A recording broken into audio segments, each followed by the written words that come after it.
I think, the Deputy Minister of Information, Media and Broadcasting Services, Mr. Kindness Paraza, the Clerk of Parliament, Mr. Kennedy Chokuda, the chairpersons of the Parliamentary Portfolio Committees on Information, Media and Broadcasting Services, and ICT and Courier Services, and Professor Rubima Kosongwe from the Zimbabwe Media Commission. This brings me to a point I've always wanted to say in my whole life. All protocols observed. Okay, this is a special day for us, particularly us in the media fraternity, and more so us, the Media Institute of Southern Africa, because for several years now, one of our key objectives is access to information. I'm happy that Parliament is represented at such a level, because this has been our go-to organization, if I can call it an organization, in terms of access to information. And while we've fought many battles with Parliament, I'm glad to say the representation here shows that we are working well together. And thank you so much for coming to this day. Just to foreground this event, it comes on the back of World Press Freedom Day, which was celebrated this year, which was particularly important because it was the 30th anniversary of the Windhoek Declaration. So this year we were revising the Windhoek Declaration to make it more relevant to contemporary times. The theme for this year's World Press Freedom Day was information as a public good. I think it fits well with the theme, with the access to information, universal.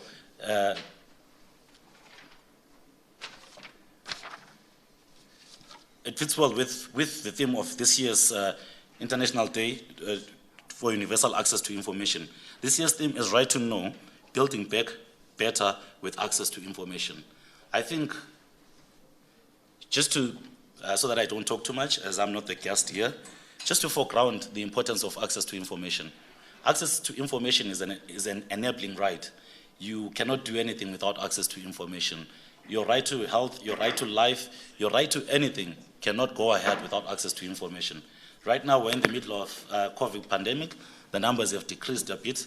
But in reality, the truth is, with access to information, you know where you are getting your vaccines, you know where you're getting medication, you know where you're getting anything that will make you make an informed decision about your life and about your health. So this is why for us access to information is a very, very important right, because it's an enabling right which makes you make better informed decisions about your life. Without much ado, I would like to hand over to the chairperson of the Misa Regional and Misa Zimbabwe Regional Chairperson. I think I don't have a job after I stumbled on his title. Golden Maunganite, thank you.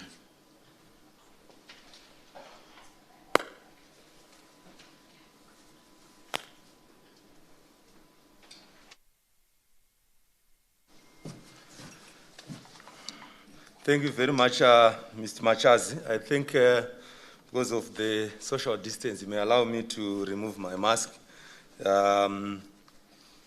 All protocol observed. I would like to welcome you all to this program, and I shall straight go into my prepared speech by way of welcome remarks. I see that we are a little bit behind time. We were supposed to start at 9, and I see we are almost 40 or so minutes behind time. I shall quickly go through my prepared remarks. This year, it's the International Day for Universal Access to Information, comes at a time when Zimbabwe and the world at large is battling to combat deadly COVID-19 pandemic, which has killed thousands and wreaked havoc wreaked the socio-economic well-being of nations and their citizens.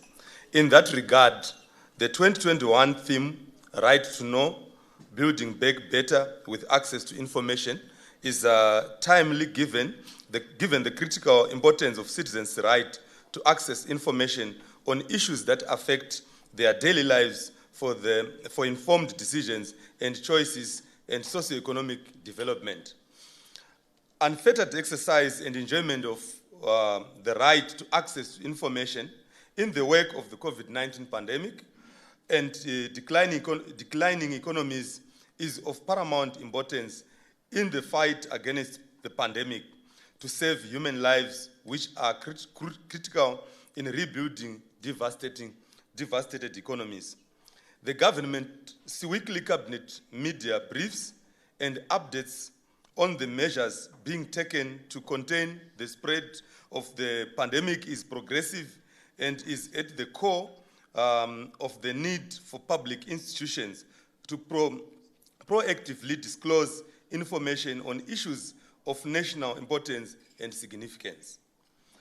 On the other hand, the media should effectively and professionally play its watchdog role by seizing the opportunity of these weekly cabinet briefs through accurate and verifiable follow-up stories on the government's pledges and promises in the quest to enhance citizens' right to access information.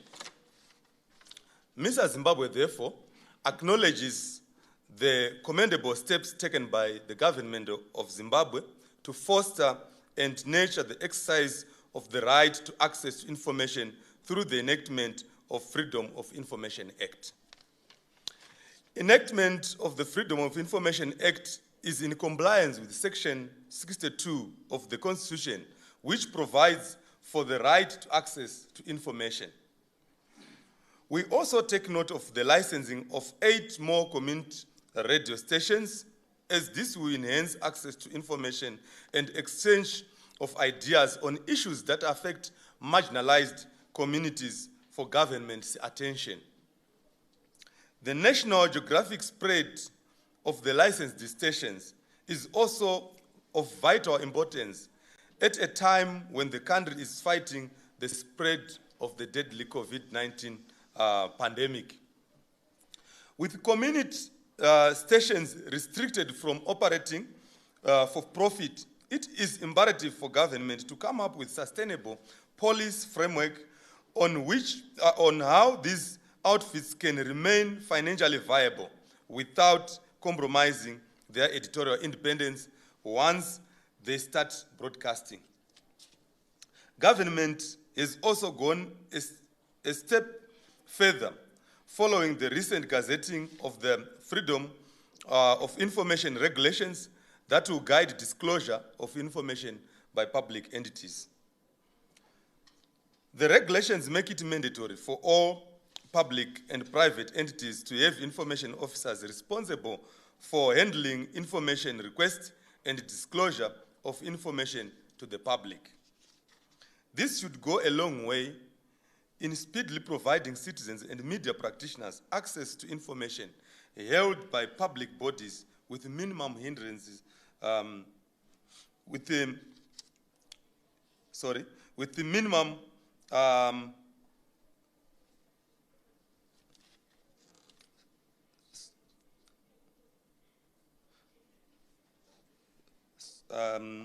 this should sorry, I skipped this.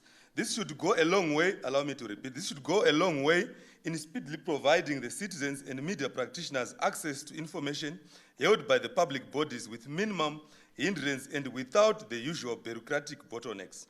According to Misa Zimbabwe, the 2021 Transparency Assessment Index report, some local government authorities have been stifling citizens' right to access to information by refusing to provide information in the absence or proof of memorandum of understanding, MOUs, that allow community-based organizations, CBOs, to operate unhindered in their areas. Such refusal by public officials are not provided for by the Constitution in terms of Section 86 on the limitation of rights and freedoms. In addition, the Freedom of Information Act clearly states circumstances under which information may be withheld from an applicant where such information may be prejudicial to the considerations or security interests of the state.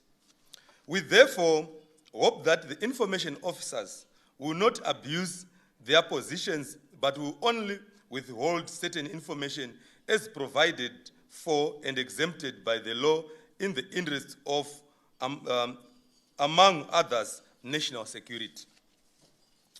In view of these positive developments, Misa Zimbabwe therefore urges the Zimbabwe Media Commission, I see members from the Zimbabwe Media Commission here, to urgently come up with the regulations on the procedures of appeal and redress in the event of denial of requested for information. Mr. Zimbabwe, however, notes with concern the seeming determination by the Southern African Development Community, heads of state and government, to enact cyber laws that have a serious bearing on free expression online and ultimately citizens' rights to freely discuss, share, and access information that affects their daily lives. It is with this in mind that we appealed to the President of Zimbabwe, President Emmerson Mnangagwa, to decline signing the Cyber Security and Data Protection Bill into law if it contains clauses or provisions that claw back on the progressive thrust of the Freedom of Information Act. We recently wrote a letter pleading with the President to decline signing that bill into law because of the circumstance that I have highlighted so far. We therefore urge the government to take a cue from the Lesotho government, where the country's Parliamentary Portfolio Committee on Information has dismissed the Computer Crimes and Cybersecurity Bill, saying the responsible minister should revisit these controversial, in quotes, controversial drafts of legislations. We hope such scenarios would also obtain at home. Ladies and gentlemen, having said that, I would like to wish you progressive deliberations throughout the whole day. I thank you.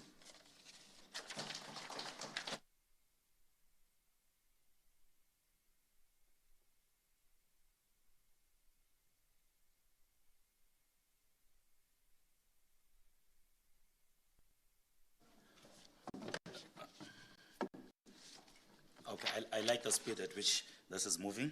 I think it's thanks to the Emcee that things are moving a bit faster. Okay, no, I won't take away anything from what the chairperson said, but if there's one thing that is giving us sleepless nights, is the Cybersecurity and Data Protection Bill, still a bill. Why is it giving us sleepless nights? It's because some of the things that we fought for, working together with Parliament and other major stakeholders, seem to be being resuscitated in this new bill.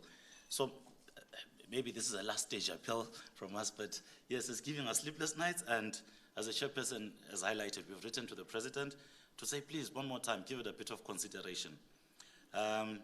Okay, I won't go deeper into that. I've been scratching my head for a bit to how I'm going to introduce the Honorable Deputy Minister, and really I didn't have an answer. So I just went to the congratulatory message that Misa wrote for him, and when I was reading it, I was like, I think the Deputy Minister wrote this for himself. Okay, just to a brief background, Honorable Paradza is generally referred to as a friend of the media by colleagues in the media industry because he's one of the parliamentarians that has vociferously fought for media freedoms.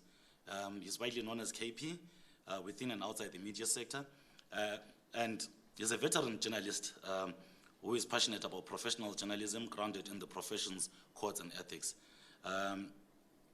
He's a journalist at heart, and he's been very excellent in the defense of media freedom and journalistic rights during his tenure as a member of the Parliamentary Portfolio Committee on Information, Media and Broadcasting Services.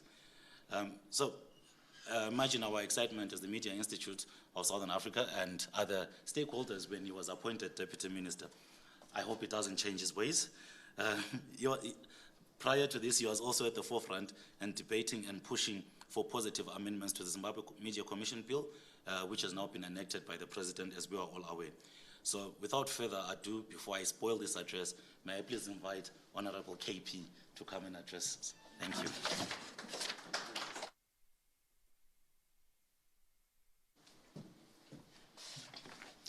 Good morning. Good morning. I was talking to just 2 weeks ago, I saw the EU flag is here, to the ambassador, who is the European delegation to Zimbabwe. And he was saying that when I was appointed deputy minister, the journalists, the media fraternity thought I was their project. But now it seems things have changed. I don't know whether I've changed or I'm still your project. Thank you. May I recognize the chairperson of the Portfolio Committee on Information, Media and Broadcasting Services, Honorable Mokone, if she is around, and also the ICT chairperson. I don't know who is the chairperson these days. I hope they are in here. And also the Emcee. The Emcee, today we are dealing with the Ministry of Information, Publicity and Broadcasting Services. I know you were talking about the cyber bill, but that's a separate ministry. So we don't interfere with that. The Clerk of Parliament, Mr. Chokuda, if he is around. The Chairperson of the Media Commission, Professor Rubima Gosongo, is she around? Hi. Thank you. Fine. Misa Chairperson, Golden Maunganidze, and also members of the diplomatic corps. I saw the European Union flag there. Invited guests, ladies and gentlemen, colleagues. I'm reading this speech on behalf of my minister, but I'm here for the whole day. So she has assigned me to be here for the whole day. But these are her remarks, and I have also my own remarks, but after presenting this, and if you want to ask me. Thank you. It is always an honor and privilege for me and my ministry to get together with key media stakeholders during the commemorations of international occasions, such as this year's International Day of Universal Access to Information, for which we are gathered here today. These occasions have almost become a tradition since His Excellency President Idi Mnangagwa assumed office. They offer us the opportunity to exchange and share ideas on issues that relate to the operating environment for the media in Zimbabwe and ultimately the enjoyment of the citizens' rights to freedom of expression and access to information. Let me, however, hasten to say these engagements and interactions are not confined to commemorations of important international days alone, but have been the hallmark of my ministry through its open door policy with key media stakeholders. The engagements have not been in vain, as they have gone a long way towards meeting set targets in the context of the ongoing media law and policy reform processes. While we do not always agree on some of the issues of concern, we have, however, managed to find each other through the professional working relations that we have built over the years, by listening and acting on your suggestions and inputs in the context of ongoing media law reforms. This we have achieved through the numerous stakeholder engagement meetings we have had with Misa Zimbabwe under the auspices of the Media Alliance of Zimbabwe. This is what it should be as we work together in building our great nation. Notable achievements have been in the unbundling of the Repressive Access to Information and Protection of Privacy Act, IPA, which previously was used to harass, arrest, and detain journalists and close newspapers such as the Daily News and the Tribune, which was my own newspaper. The repeal of IPA has seen the enactment of the Democratic Freedom of Information Act and the Zimbabwe Media Commission Act, as the Second Republic forges ahead with this pledge and promise to strengthen Zimbabwe's institution of democracy. The theme of this year's commemorations, the right to know, building back better with access to information, comes at a time when the government of Zimbabwe has made significant progress towards fulfilling the citizens' right to access to information as provided for under Section 62 of our Constitution. Citizens have a democratic right to know how budgets are crafted and how their taxes are being spent. They also want to get vital information to access economic opportunities and empowerment programs to the livelihoods of their families. The right to access to information is also in sync with the Second Republic's determination to fight and eradicate the scourge of corruption while fostering accountability of public institutions to stimulate socio-economic development, national peace, and stability. Our weekly cabinet media briefs are testimony to the government's quest to ensure citizens' right to access information and knowledge on decisions that affect their daily lives, especially when it concerns measures being taken to combat the devastating effects of the global COVID-19 pandemic. Government has continued to encourage Zimbabweans to take COVID-19 preventive measures seriously in line with the National Response Plan. This plan has been premised on prevention as opposed to hospitalization, given the costs associated with it. This is why the thrust has been on encouraging our people to get vaccinated, adhere to WHO protocols such as social distancing, masking up, and sanitizing. It is heartening to note that we are on course to achieving herd immunity and that vaccination is in the best interest of everyone. Only recently, the government gazetted regulations which provide for public and private institutions to employ information officers as required by the Freedom of Information Act. This should see the speedy handling and processing of information requests, thereby fostering a culture of transparency and accountability by public institutions. However, regulations stipulating how the Zimbabwe Media Commission processes and handles complaints of non-compliance against public institutions are yet to be gazetted. Government acknowledges that these delays by the ZMC have a bearing on citizens' exercise and enjoyment of the right to access to information. I therefore appeal to the ZMC, she's here, the chairperson, to look into this issue with urgency that it deserves.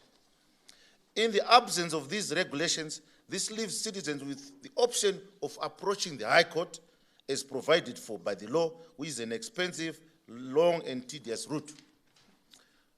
This can stand in the way of the immediate enforcement and enjoyment of the citizens' rights to access to information, as the majority of the population do not have deep pockets to mount court challenges for redress.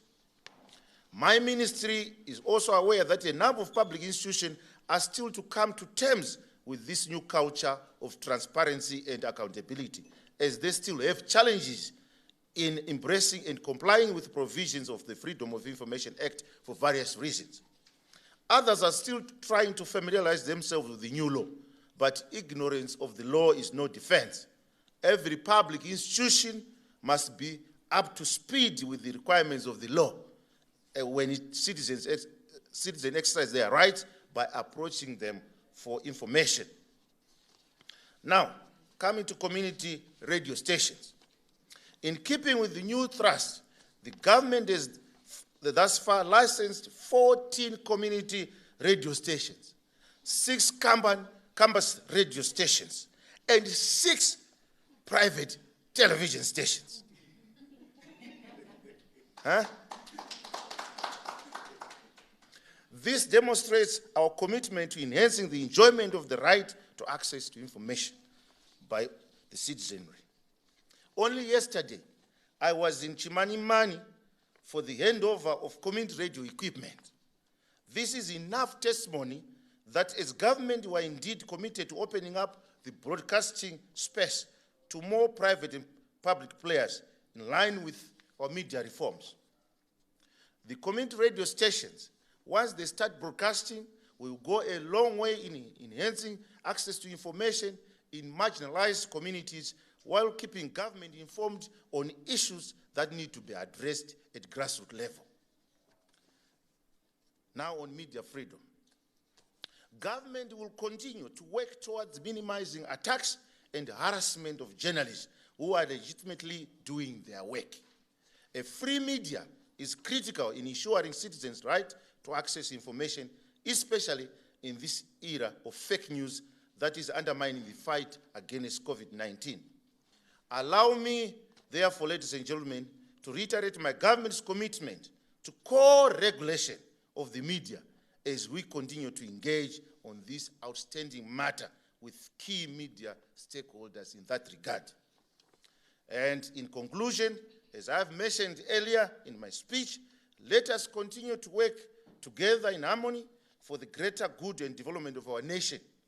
Where we differ, this should be with dignity and without animosity and acrimony. Instead, our differences here and there should spur us to find and forge progressive common ground in the implementation of comprehensive media laws and policy reforms. The occasion of this year's International Day for Universal Access to Information gives us further opportunity to reflect on the progress we have made together and to candidly and frankly discuss areas of potential improvement and cooperation. In reiterating my government's commitment to entrenching the pillars of democracy in Zimbabwe, may I take this opportunity to wish you all fruitful deliberations. Ladies and gentlemen, remember to stay safe in line with WHO protocols on COVID. COVID is not a myth, but a reality. I thank you. These were the remarks by the Honorable Minister of Information, Publicity and Broadcasting Services, Senator Monica Mchangwa. Thank you so much. If you want to engage me, as I say, I'm here the whole day. Thank you.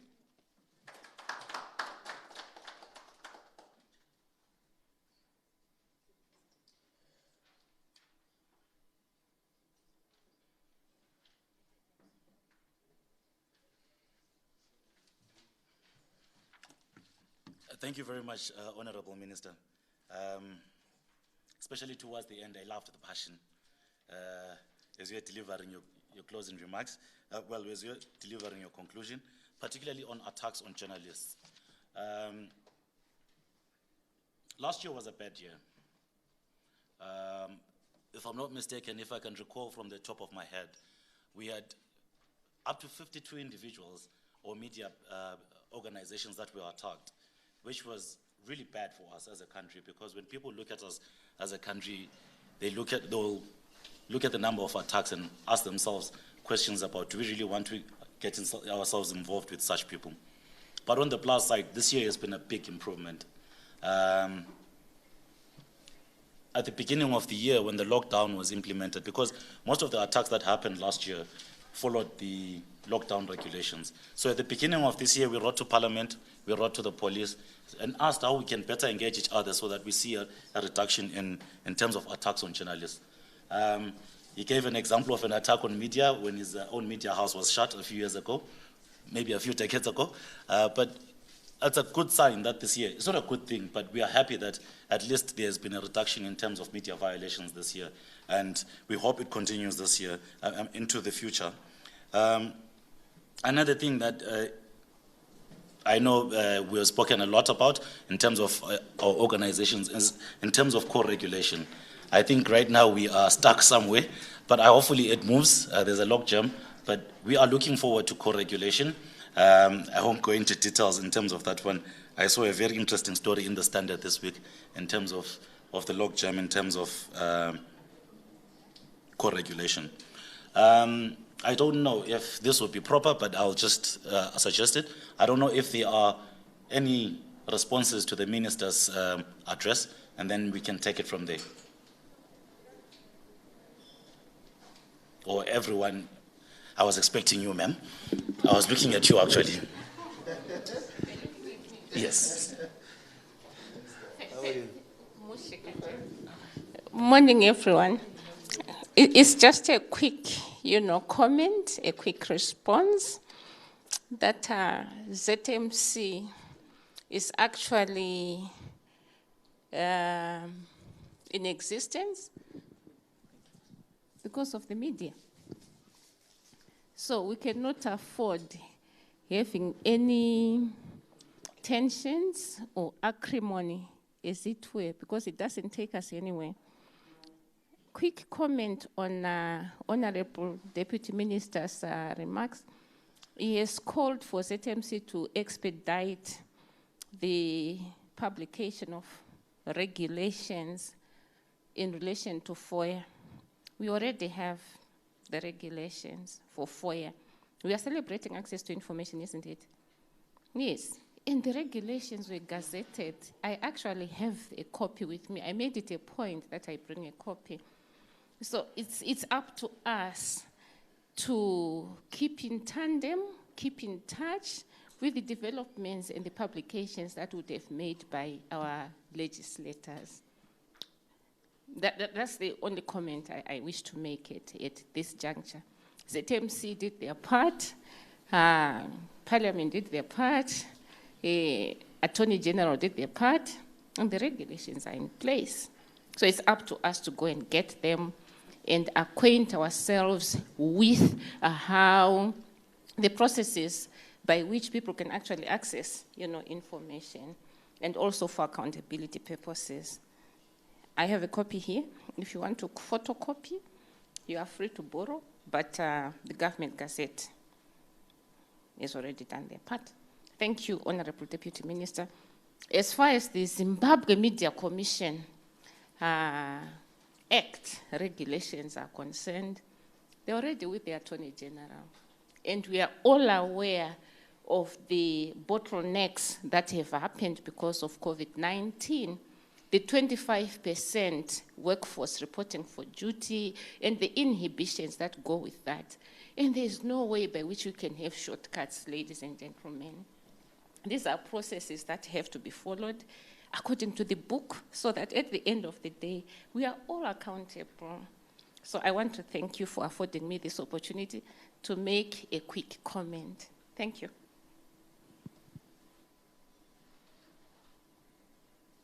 Just a quick one. Are these the ones that were, what SI is that? 229. Okay. I was just wanting to check on that. Thank you very much, Professor. I don't know if there's any response to what the Deputy Minister said. Because I remember he said he was speaking on behalf of the Minister. I don't know if he can now speak on his own behalf. Okay. All right. While we think of questions to offer him, let him speak on his own behalf. But knowing politicians is going to take forever. No, I think basically, the media industry is happy that we are doing what. Let me just tell you, when I was appointed by the president, he says, go and assist the minister to make sure that the media is happy. Those were his words. And he said, I'm not going to say anything to you. That's all. So I think you are happy. I think you are happy. Don't you think so, Commissioner?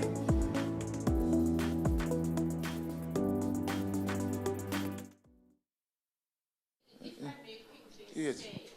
If I may quickly say, forward, in any event, is for us to caucus and dialogue, because we are all striving towards the same goal. And there's no way by which, as practitioners, as stakeholders in the media industry, can forge ahead if we get at each other's throat. If anything, we should be striving for development of infrastructure so that everybody, can have access to information.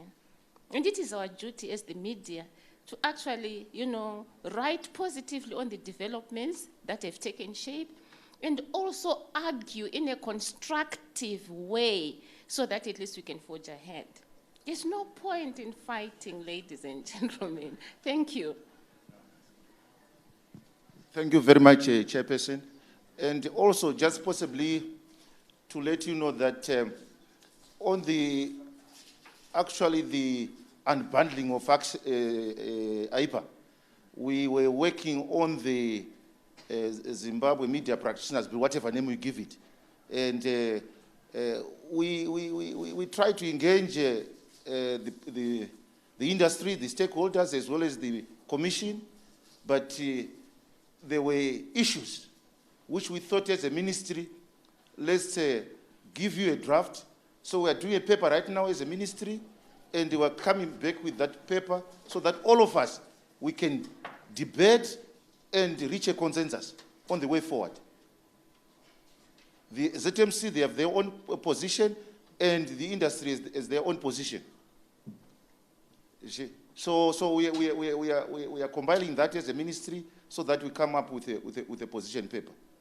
Then on the issue of radio stations, TV stations, instead of us to keep on churning out these licenses, we want to wait and see that these 14 who have granted licenses so far, the progress on them on that, and also the 6 television stations.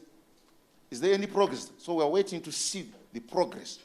If they go on air and so forth, then we can now think of issuing more licenses. That's clear. These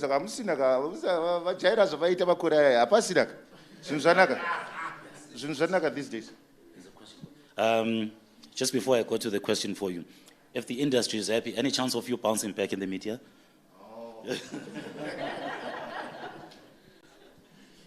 Thank you, Mr. Emcee. I wanted to comment on the Deputy Minister's remarks. I think I was also happy to learn that you've got so many radio stations around the country. Celebrating the Day of Universal Access to Information, I think we have to see it from a two-sided angle. It's about the platforms which have been created. We are looking from the infrastructure point of view and the content that rides on it. And also I wanted to add to that from the Deputy Minister, I'm sorry, didn't touch on the print media side, to say the Zimbabwe Media Commission this year alone has registered 8 new media services. And we have got on our register a total of 170 mass media services. We bemoan the economic operating environment. If all of them have been operating, I think our streets will be flooded by magazines, dailies, and weeklies. But we think with the progression of time, when the economy stabilizes, our readers will have a wide menu to select from the streets. Thank you.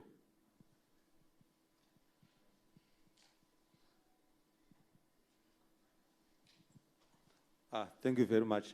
Mine is on the issue of sustainability. You have talked about 8 new media organizations that have given licenses this year alone, and over 170 in existence. And also, Minister, have talked about new the radio stations that have got licenses, community radio stations. How are we going as the government? Are you going to help and support, especially those community radio stations, community media organizations, in terms of sustainability? If you look at how media has been affected, for example, by COVID-19 pandemic, is there anything that the government is trying to do to help these organizations to survive?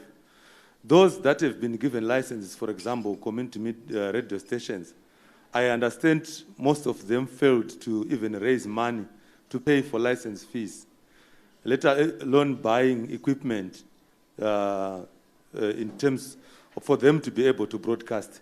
What are we going to do to see them maybe going to survive for the next 10 years?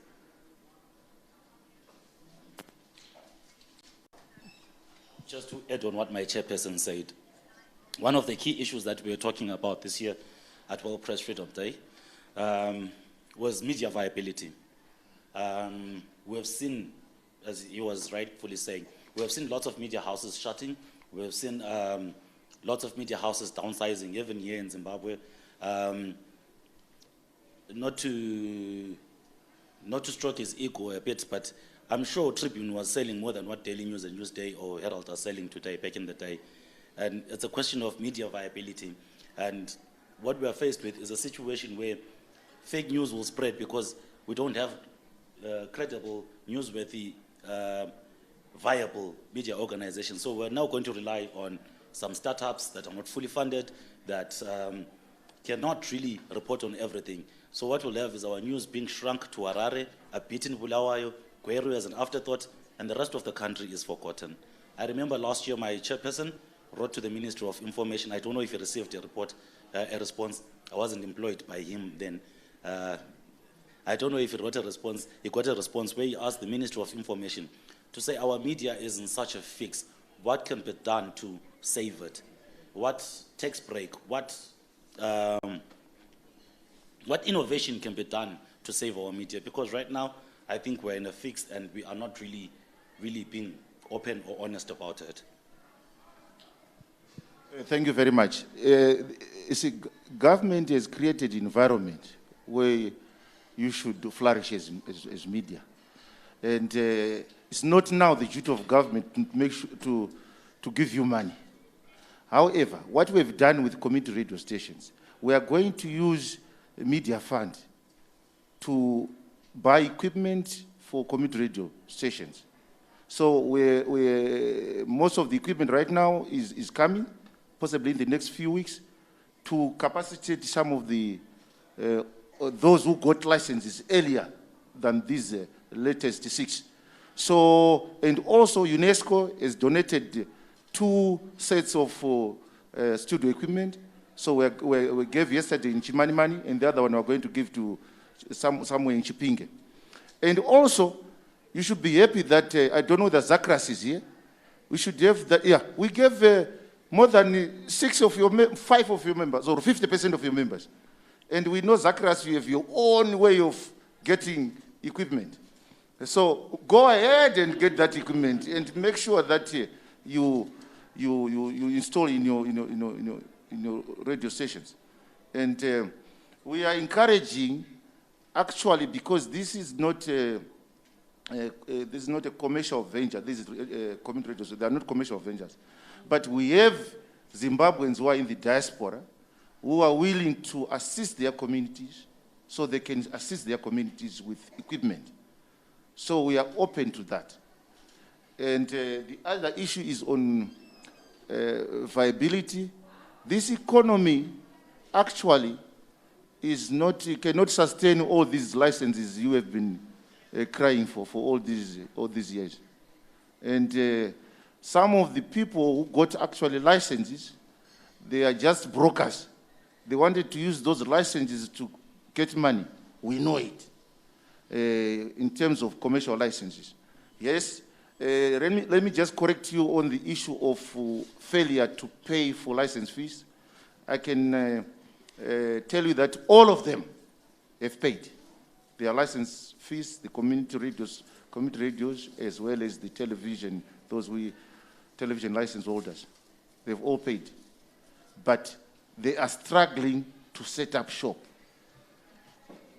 I don't know, is it because of the way we are as a country, the economy, or something else, or they were not prepared, or they wanted possibly to auction these licenses because, as I said, some of these people are brokers.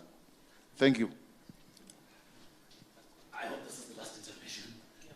Thank you. Thank you very much, Minister. Thank you, everyone.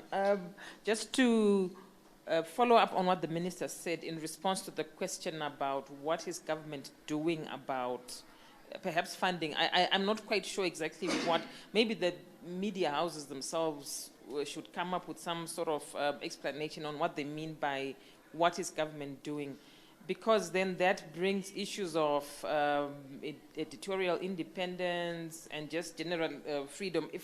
If government were to be involved in the funding of those particular media organizations. So we have to be really careful about that, because you don't want to, at the end of the scale, lose independence. And just to urge media houses present here to keep paying your subscriptions, keep paying your, in terms of the Zimbabwe Media Commission Act, there is a media fund in terms of that act. That is what is supposed to be used to develop the media industry. So if you do not pay into it, we'll continue in this situation. So please read the act and please be compliant, then we can help each other and develop the sector and maybe leave government out of it. Yes. Thank you. I had said last question, but can I give it to my boss because I might not have a job? It's not a question. What government is doing, I was referring to, for example, relaxation of certain things like duty-free when importing equipment. Because we know, for example, most of the things that are needed by these commercial or community radio stations, you have to import. And there are certain things that government surely can do without donating or giving funding, but a relaxation of certain maybe taxes, or when you are importing newspapers, they need that. We know we are importing. And the costs that are affecting these media organizations, some governments may be considering relaxations of such. Okay, thank you very much for these interventions. Also, speaking of what role government can do, if I'm not mistaken, you can correct me here, commissioners of the ZMC. Most of these newspapers or that you've registered, some, not most, I don't know, so let me say some of them can't afford to pay their annual subscriptions or annual amounts. And I remember Dr. Mawoso actually suggested that in some cases they can even bring in newspapers to be distributed at schools to sort of like cover up that gap in terms of ownership, in terms of payment of their subscriptions. I don't know, these are some of the interventions that maybe we can come up with innovative ways, because right now, as I reiterate, our media is in a spot of bother. And as we are doing Universal Access to Information Day, it's very important to say, how do we capacitate them? It's not about interference, it's about just creating a better enabling environment. Okay, without much ado, I think we're going to be stuck in this session for a bit of a while. One of the issues that has always been asked about civil society, particularly organizations like Misa, is that on whose behalf are you doing this work for? It seems like we sit in our offices and say, today let's bother the government about this. And then the government calls us regime change agents, etc., and the fight goes on forever. But today, I think this is a special day for us because it shows who we work with. We work with grassroots organizations who seek government bodies for access information. They are the ones who access information. They are the ones who help us compile this report. And this is not of our doing. It's community-based organizations, faith-based organizations. So I think my colleagues are going to play a short video which explains what this day is about and what it means to us. And I think they're also going to name the winner for this year. It was supposed to be a secret. I'm not so sure if it's still a secret, because looking at the number of people from a certain government organization that are here, I'm tempted to see who the winner is. All right, without much ado, I think there's something on the screen. You can remove it and then play the video.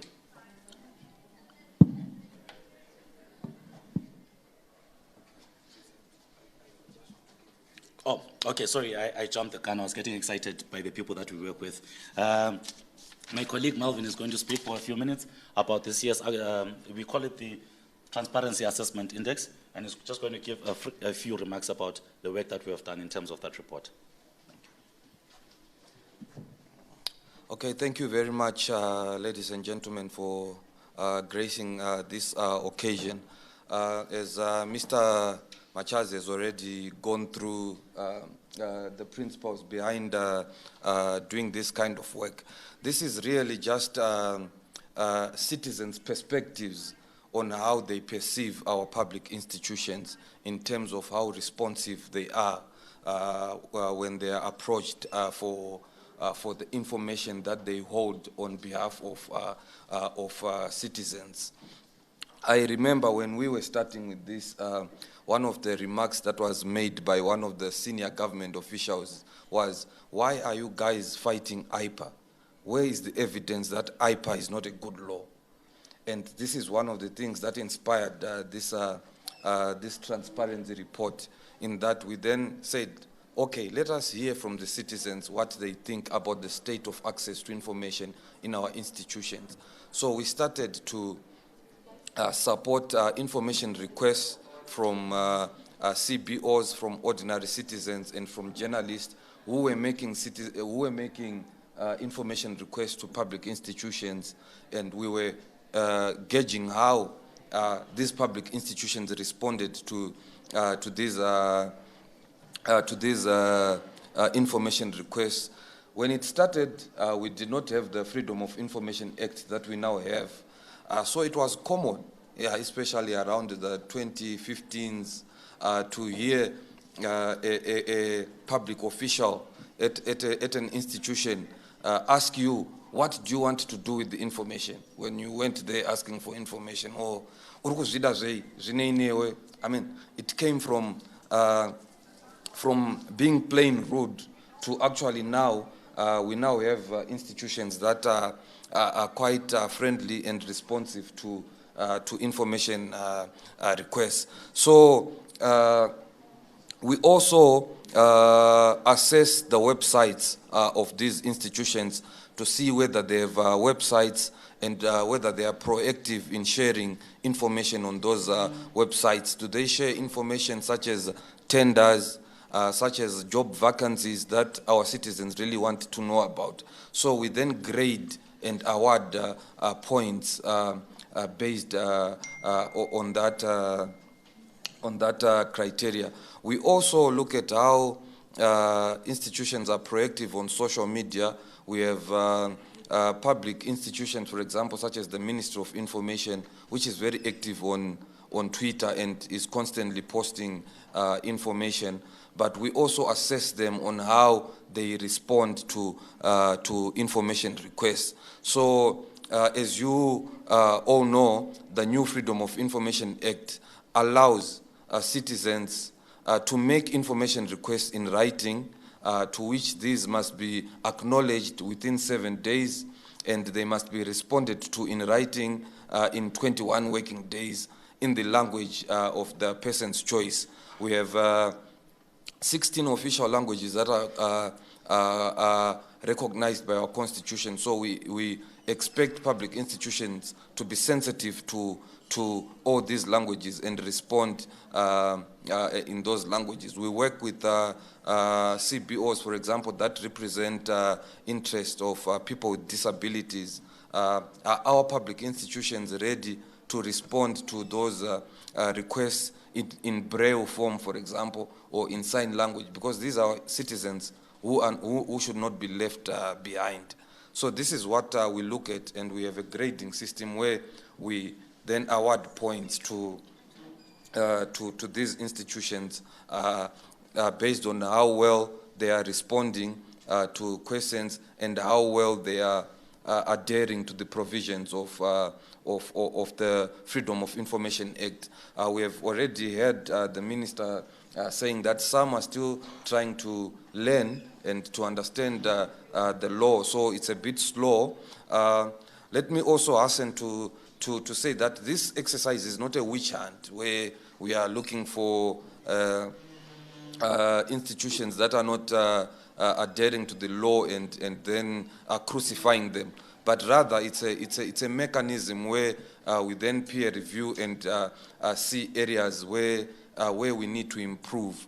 I'm glad that the chairperson of the Zimbabwe Media Commission, Professor Magosongwe, has said that some regulations have been now gazetted, but I will invite her later on to comment on whether they are exhaustive and whether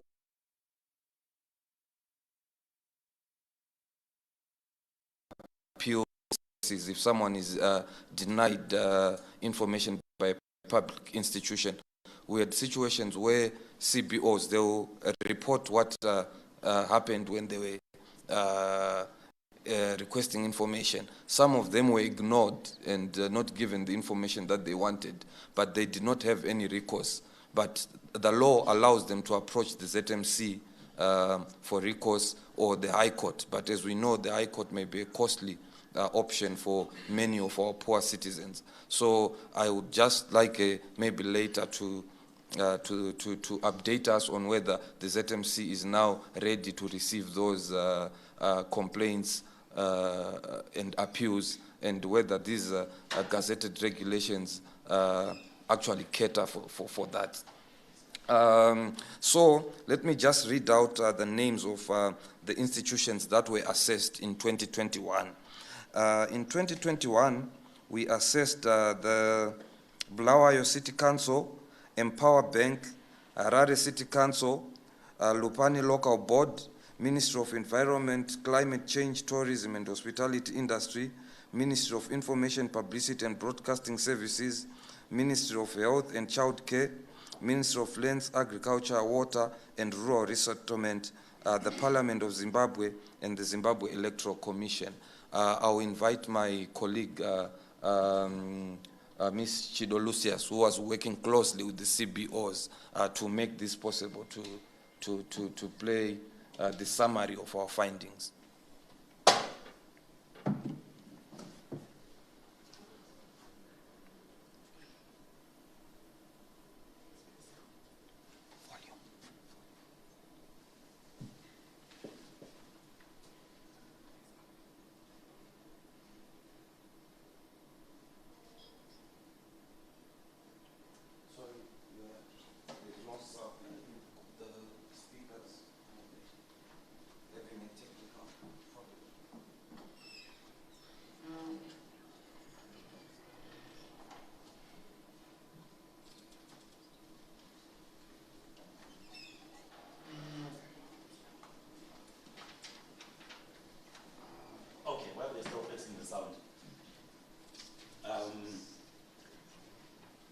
Clearly, so many public officials that are here. Just to tell you, we are doing a right to information course, which we're doing with public officials. The next one is on 18 September. If you are interested, please, I urge you to join so that we walk this path on access to information together. Because as I said when we started, the idea behind access to information is that it's an enabling right, which will make you and I better informed citizens so that we make better informed choices about our lives, how we are governed, our health, our life. And in all this, in all the laws, imagine any right that you're asking for. If there's no access to information, you cannot exercise that right. Someone will say the right to life, but if you have no access to information, do you know what the right to life entails? The right to health. If you have no access to information, do you even know which hospital you're supposed to go to in case when you are ill, or what they're supposed to give you? Or even, God forbid, you are arrested, what rights do you have? But without access to information, you don't even know what's going to happen to you. You get to the police station and you're already confessing to something that you have not done. So I think, without anything taking a side or anything, it's important for us to always think of the right to access to information as an enabling right and to see how we can promote it. I think the fundamentals of this are why UNESCO declared this as an international day, because of how important it is. It looks like the holidays in sound has deserted us. I'll end up singing to make up for time. And you can tell I have a horrible voice already. Can you pause it a bit, Chido?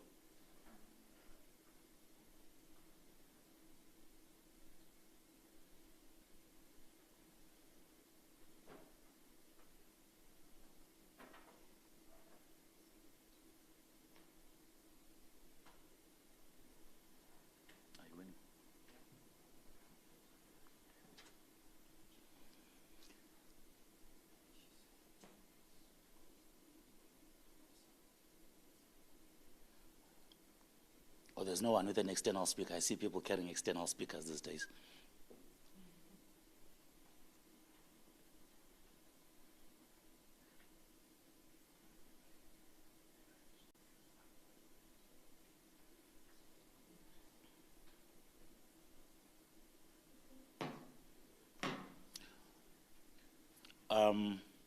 Or maybe we can just skip to the next session, then we'll deal with this in a moment, because it's getting awkward now.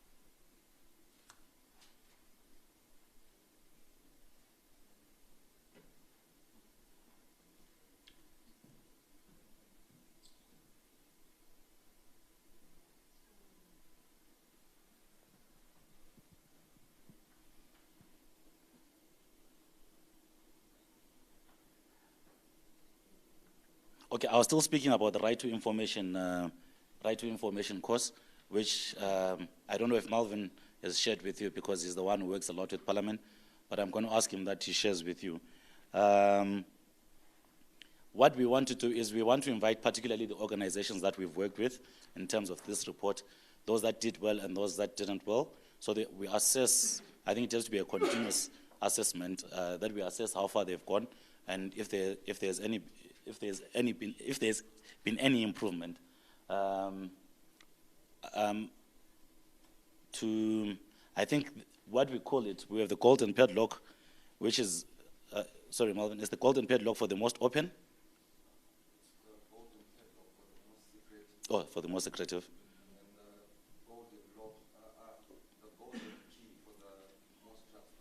And which one was the most transparent last year? Last year, the most transparent was Emma. And Chitungwiza?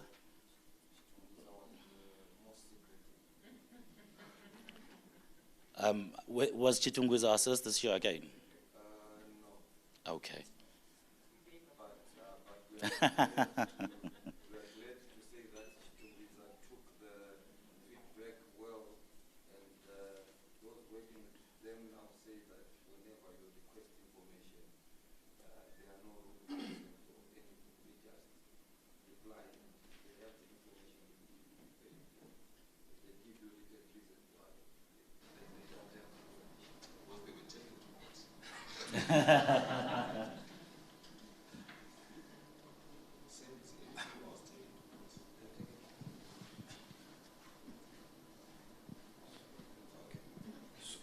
So perhaps maybe if the video is taking long to play, let me just. It's okay. All right.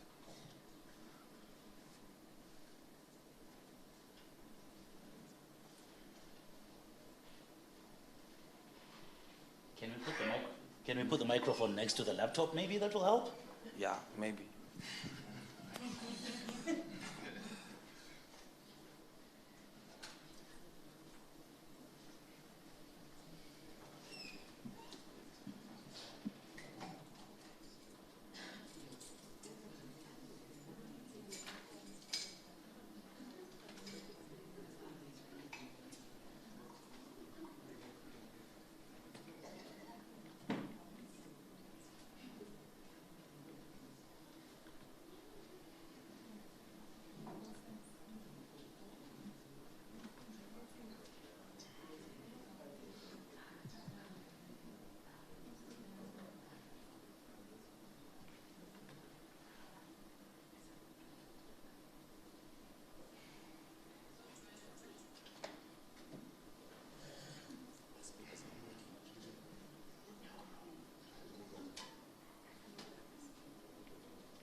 I thought it would be a dramatic experience, but it's failed. Some of us, when we were growing up, we watched wrestling and we loved the dramatic entry that people like Undertaker used to do. So we wanted to also have our own dramatic launching of the report, but it was not to be today. So the final results are that Lupane Local Board is the recipient of this year's Golden Padlock Award. This is because their website was not functional. In fact, it does not exist. They did not give information as was requested by the citizen that requested information there. This year's winner, the big one, was the Parliament of Zimbabwe, who are the recipient of the Golden Lock Key Award. I think if you go on their website, you will see how well it is presented, their proactive disclosure of information. Their website is easy to navigate. I, for one, use that website a lot. If there's any debate in Parliament, the Hansard is quickly updated. So they've done well. We have also had a pleasant experience with Parliament in terms of how they respond to information requests.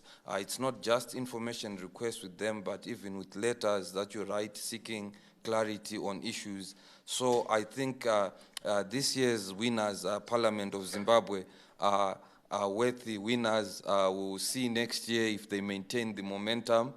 So without wasting time, before the CBOs that worked on this give their experiences firsthand, I would like to invite the Clerk of Parliament who graced this occasion today to just come and give us acceptance remarks of this prize. Unfortunately, it does not come with any financial or monetary benefits.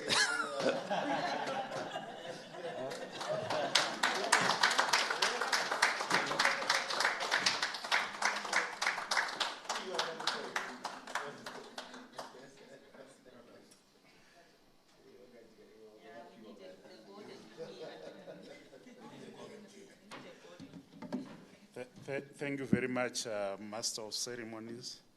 And let me say all protocols observed. And to say it's a pleasure for Parliament of Zimbabwe to be recognized for being an open institution. And just to say that for us, it is a calling because the Constitution forces us to do so. If you go to section 3.1G of the Constitution, it talks about transparency, accountability, and openness.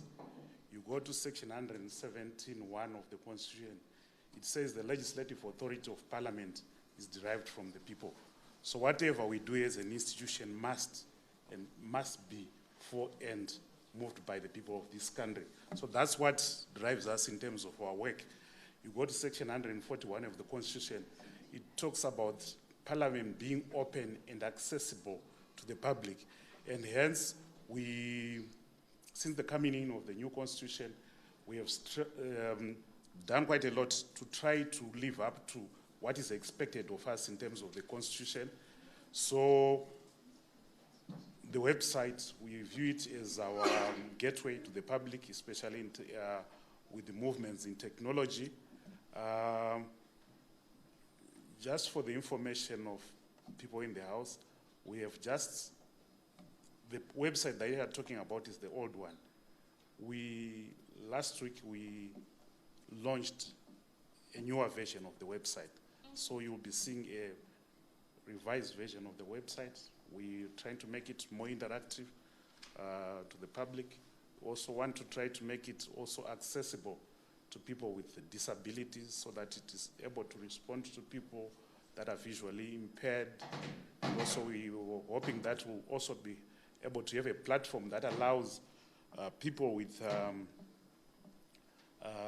that are deaf and dumb to be able to see some of the, to access some of the information on our website. So for us, openness is a calling, as required by the Constitution of Zimbabwe. So we do it in terms of the Constitution, and we are glad to accept the award. Thank you very much.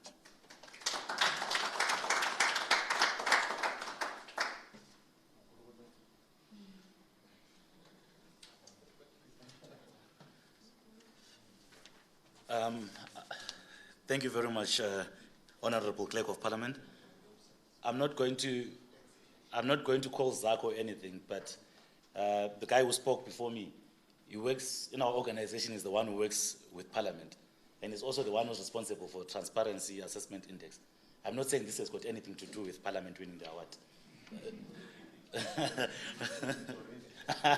No, congratulations to Parliament. I think it's been a very responsive institution. All the time we've gone there, we've not been disappointed. We enjoy working with you, and we hope we can continue building on the relations that we have set, be it the whatever parliamentary portfolio committee that we're working on. We have had very good relationships. So just before I go to the next section, this program, the whole morning of it, it's almost afternoon now, it has been, it's still morning, it has been broadcast on ZTN, but I think for the live audience we'll be going off now, off air, and then we'll continue with the few sections of the program that we are left with. Okay, those that were seeing themselves on TV or on their phones, I'm sorry, we'll have to let them go for now. And thank you very much, ZTN, for partnering with us for this occasion, and hope to see you next year.